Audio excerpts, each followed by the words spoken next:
आप गलत हो सकते हैं या अनुष्का जी गलत हो सकती हैं या पूरा दुनिया गलत हो सकता है। कुछ नादान बच्चे की क्या गलती, खोल करके दुनिया को भी नहीं देखी और उसका स्वागत करने की जगह पे आपने तिरस्कार करना शुरू कर दिया। बहुत अपमानजनक बातें हैं और हर बार आप ही सही हो सकते हैं। ये कैसे? आपने द्रौपदी की तरह कभी ऐश्वर्या राय का चीरहरण किया समाज में, तो कभी अनुष्का यादव का चीरहरण किया। राष्ट्र की सभा में तमाम बैठ करके लोग कौरव, सुयोधन, दुर्योधन, भीष्म पितामह, द्रोणाचार्य, सब लोग द्रौपदी का चीरहरण होते हुए देखे। किसी ने बचाने की जहमत नहीं उठाई, हिम्मत नहीं की, लेकिन द्रौपदी ने जब एक बार पुकारा तो माधव आया और द्रौपदी की मर्यादा को कलंकित होने से बचाया। ठीक अगर उसी प्रकार से अगर ऐश्वर्या राय या अनुष्का यादव अगर आवाज लगाती हैं तो माधव सेना आज भी तैयार है द्रौपदी को चीरहरण होने से समाज के करीबी हैं। वो अमर गोगो। नमस्कार, मैं मनीष कुमार और आप देख रहे हैं न्यूज पिलर। आज हमारे साथ जो शख्स हैं वो किसी परिचय के मोहताज नहीं है। बेखौफ अंदाज, बेबाक समाज के हित के लिए बोलना और समाज के साथ चलना। जी, मैं बात कर रहा हूँ संतोष रेणु यादव जी का। सर, बहुत बहुत स्वागत है हमारे चैनल में। जी शुक्रिया। आज महाशिवरात्रि का अवसर है और आप भी जैसे कि वेशभूषा से लग रहा है कि आप भी मंदिर होकर के आए हैं, तो कहीं ना कहीं अपने लिए और समाज के हित के लिए कुछ ना कुछ मनोकामना अवश्य किए होंगे महादेव से।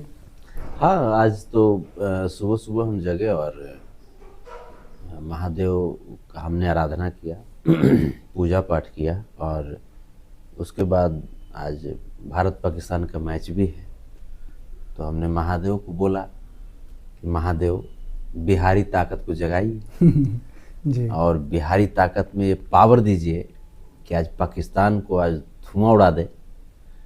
और ईशान किशन हमारे बहुत अच्छे क्रिकेटर हैं, आज उम्मीद है कि बहुत अच्छा खेलेंगे आज और पाकिस्तान की धुआं उड़ा देंगे। और साथ ही साथ पूरी हिंदुस्तानी ताकत, अभी सूर्या भाव भी बहुत अच्छे ट्रेंडिंग में चल रहे हैं, तो हमने महादेव से मांगा है कि आज हमारा हिंदुस्तान विजयी हो और भी तमाम ऐसी चीज़ें, जैसे सब कुछ सुकून रहे, प्रेम सौहार्द रहे देश में, समाज में। जी, जैसे कि आप अवगत होंगे, लास्ट टाइम जो अंडर 19 वर्ल्ड कप हुआ था तो उसमें वैभव सूर्यवंशी जो हमारे समस्तीपुर बिहार के ही हैं, उन्होंने एक ऐतिहासिक पारी खेली थी। आग का गोला है, 175 रन की। वैभव सूर्यवंशी आग के गोला है। वो उस लड़के के बारे में मतलब क्या कहें हम। नहीं सर, तो वहाँ पर क्या था कि वो पारी जब खेल करके आए तो उनका 10वीं का बोर्ड का परीक्षा था, तो पहले तो बोर्ड ने बोला है कि ठीक है, रूल सबके लिए बराबर होगा। आज उन्होंने तब जैसे कि उन्होंने डिस्कस किया कि नहीं, हम इनको एग्जाम में नहीं बैठने देंगे, तो इस पे क्या बोलना है? नहीं, बहुत गलत बात है, ये बहुत गलत बात है। इसके लिए फिर आंदोलन हो जाएगा। अगर वैभव सूर्यवंशी जैसे एक्स्ट्रा ऑर्डिनरी अगर हमारे बच्चे जो देश का प्रतिनिधित्व करते हैं, देश का मान सम्मान ऊंचा करते हैं, उनके लिए अलग से कुछ तो प्रेफरेंस उनको मिलना चाहिए। अगर ऐसा नहीं होता है, मैं मांग करता हूँ, मैं माननीय शिक्षा मंत्री जी से, मैं माननीय मुख्यमंत्री जी से मैं मांग करता हूँ कि ये वैभव सूर्यवंशी के लिए रियायत बरती जाए। वो बच्चा हमारे मान सम्मान को आगे बढ़ाने का काम करते हैं हमेशा, तो उनके लिए रियायत बरती जानी चाहिए। और ठीक है भाई, वर्ल्ड कप जिता करके उन्होंने लाया, पूरी दुनिया को हरा करके लाया उन्होंने, और यहाँ जब आए हैं तो किसी प्रकार का कष्ट उस बच्चे को नहीं होना चाहिए।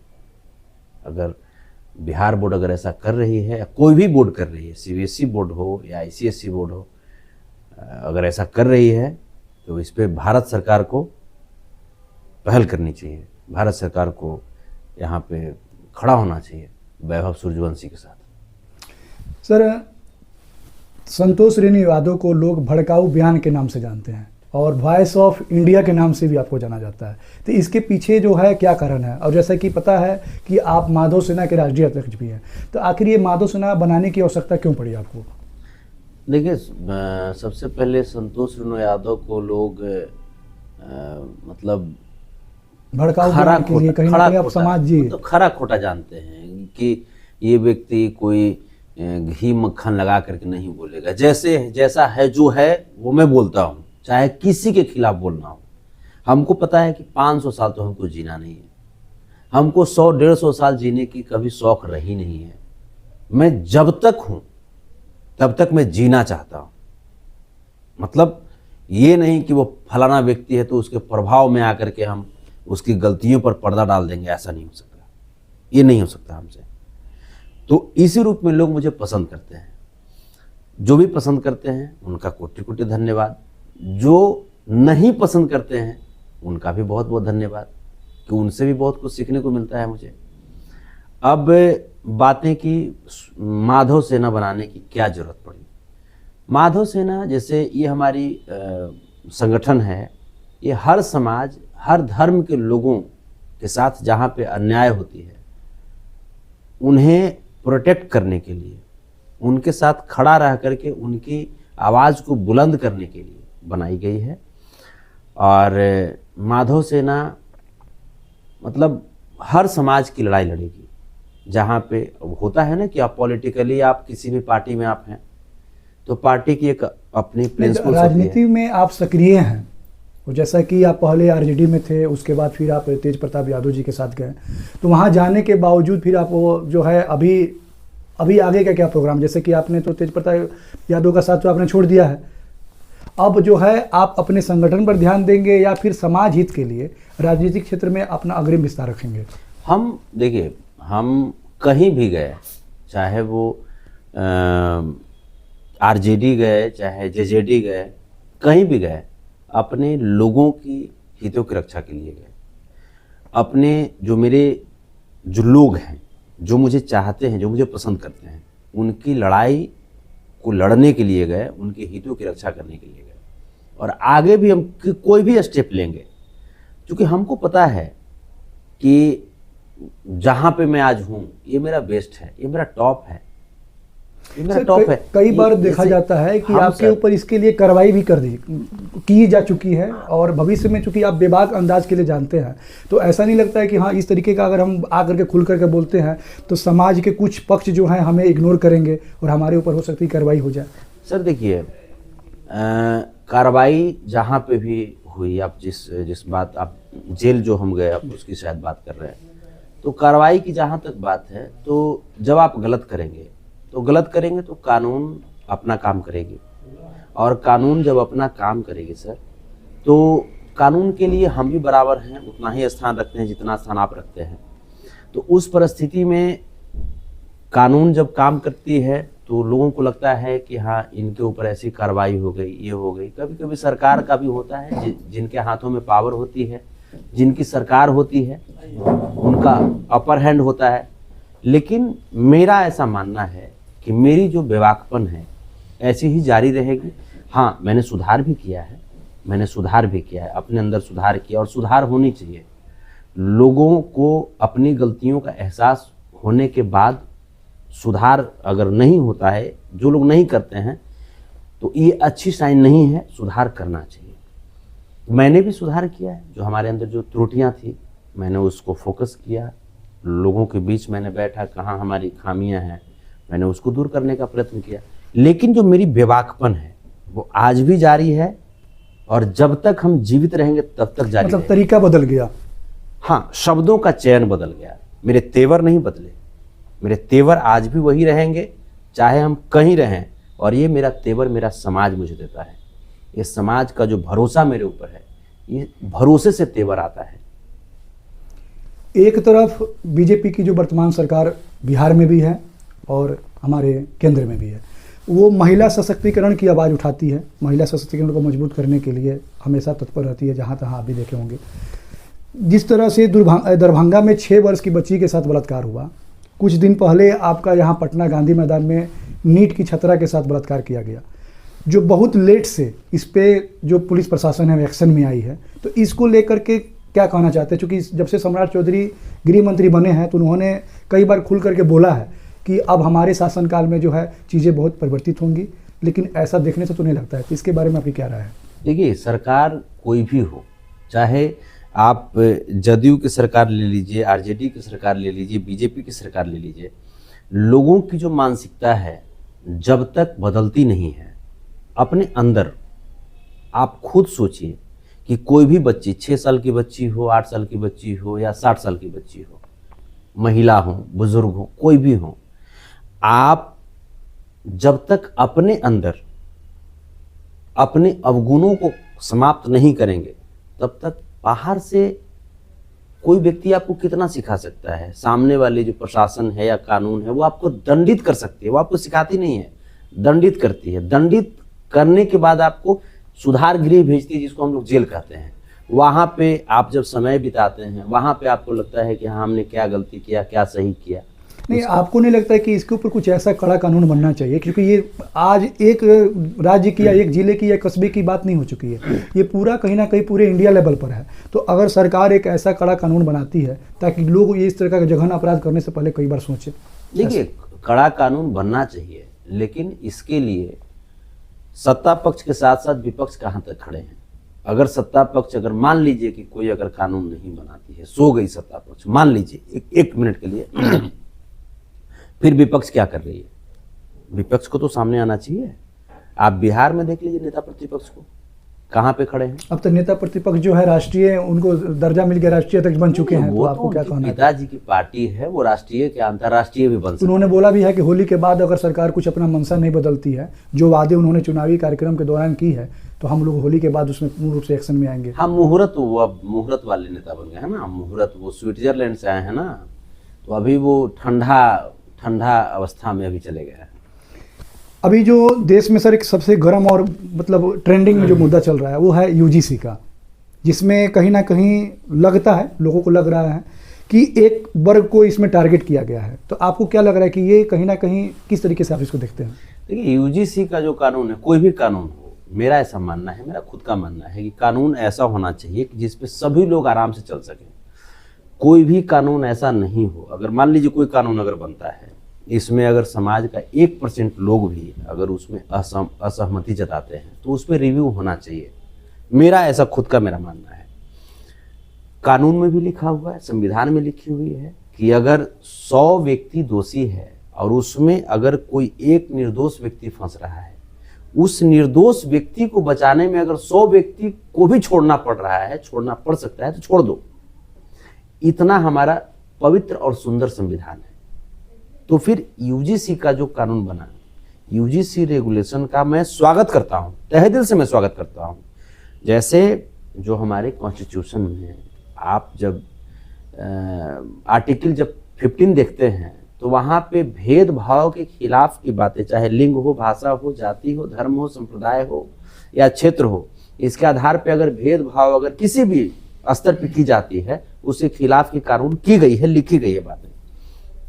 आर्टिकल 14 अगर हम लोग देखते हैं तो उसमें राइट टू इक्वालिटी भी है, राइट टू इक्विटी की बात भी लिखी गई है उसमें, समानता का अधिकार।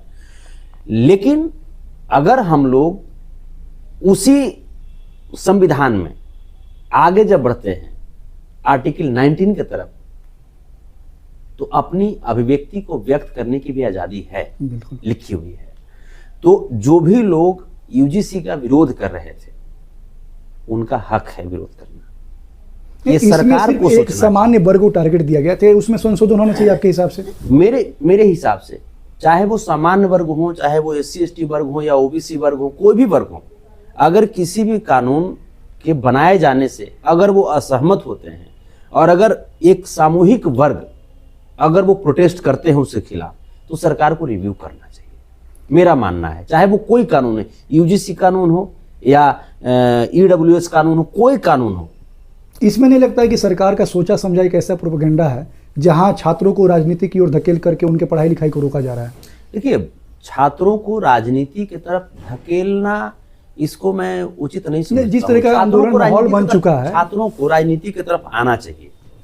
छात्रों को, लेकिन पढ़ाई तो पहले जरूरी है ना। ऐसे देखिए, वंशानुगत राजनीति के बीच में अगर छात्र अगर अपने आप को अगर लेकर के आते हैं तो ये देश के लिए और राजनीतिक जो इन्वायरमेंट है उसके लिए बहुत अच्छा है, क्योंकि आजकल तो वंशानुगत नहीं, लेकिन पढ़ाई छोड़ करके अगर इसी मुद्दे में उलझे रहेंगे तो फिर आपका करियर कैसे होगा? नहीं, पढ़ाई छोड़ करके नहीं, छात्र अपने अधिकारों के लिए अगर लड़ते हैं, अगर इसी को हम दूसरे रूप में कहें कि छात्र अगर अपने अधिकारों के लिए अगर लड़ते हैं तो इसको राजनीति फिर नहीं कर सकते, ये उनका फंडामेंटल राइट। नहीं तो ये लगता नहीं है कि सोचा समझा कि ऐसा कुछ मुद्दा बनाया गया कि कहीं ना कहीं एक आपस में हिंदुओं को चाहे सारे वर्ग को आपस में लड़ाइए, फिर अपना जो है राजनीतिक टिप्पणी बाद में होती रहेगी, माहौल खराब करने वाला मुद्दा है। देखिए सरकार क्या कर रही है क्या नहीं कर रही है, ये अंदर से ना हम जान रहे हैं ना आप जान रहे हैं।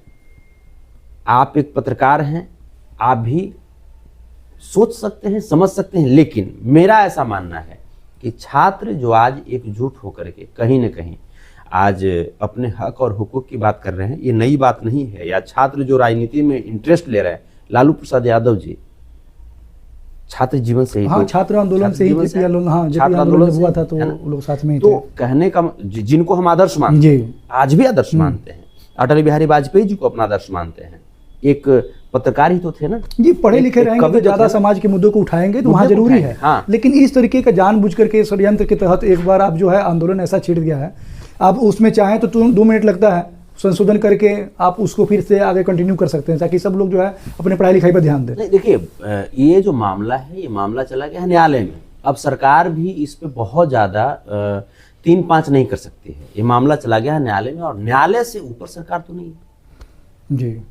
सरकार जो है वो भी तो न्यायालय की बातों को फॉलो करेगी।